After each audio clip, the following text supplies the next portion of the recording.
Hello students, welcome to our new study. Today we're going to study 1.8 I think this section.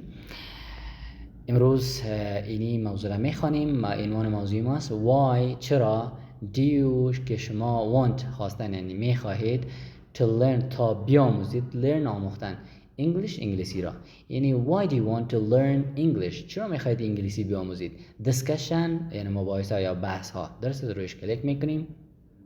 درس خیلی آسان است.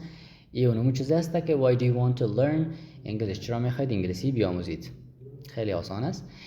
It is time it این است is است معنی میده time زمان این است زمانی که for برای another discussion بحث های دیگر یعنی زمان بر بحث های دیگر است درست است.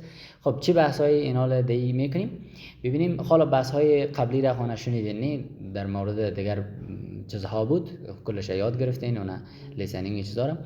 question سوال why do you want to learn English چرا میخواید انگلیسی رو یاد بگیرید. for برای your studies مطالعاتتان studies مطالعات درست.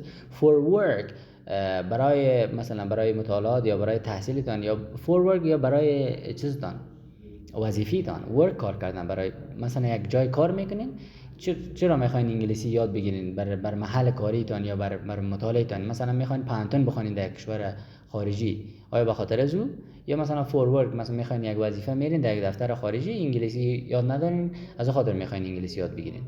Here is an example answer. Here is اینجا معنی اینجا است ان یک example مثال answer جوابش درسته.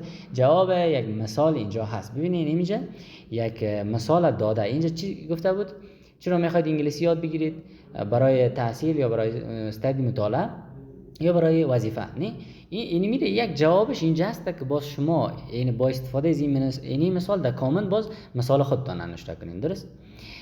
مثلا اینجا یک مثالش است I want مثلا یک نفر سکنین افراد مختلفی چیزای مختلفی نوشته کردن I want to speak یعنی ببینید همصفایتان چیزای متفاوتی گفته. خب اینجا یک نمونهش است باز مطابق همین نمونه شما یک چیز نوشته کنین.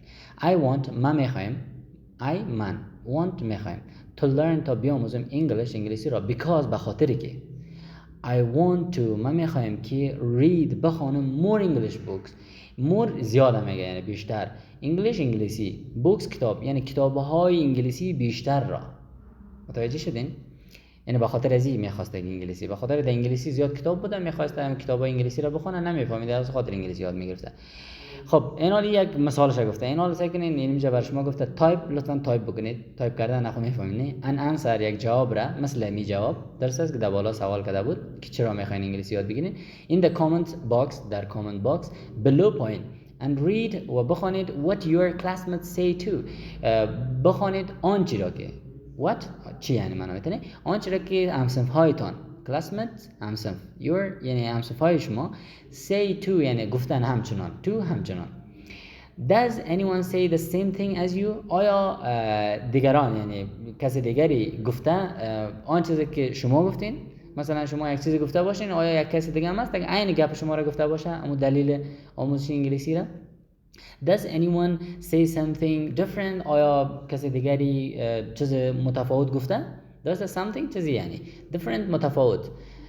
reply to someone همچنین میگه جواب بدید به کسی میفهمید یکی خو اینجا کامنت میتین یکی خو اینی گزینه ریپلای است مثلا به دانیل برتون یک همصنفیتان است میتونید اینجا ریپلای بکنین درست است. مثلا یاجمه است درست است اسدزاده اینجا میتونید برش کامنت بدین و برش جواب بدین درست است. این بود درس امروزی شما و بعدا ان شاء الله در آخر هر وقت فراموش نکنید اینی آپشن بزنید که این بخش تکمیل شود و آبی شود به شکل آبی درست است. یعنی درس شما تکمیل شد. تشکر از اینکه تا این دم با ما بودین. اینو ببینین بخش به صورت آبی در آمد و درس شما تکمیل شد. Goodbye everyone.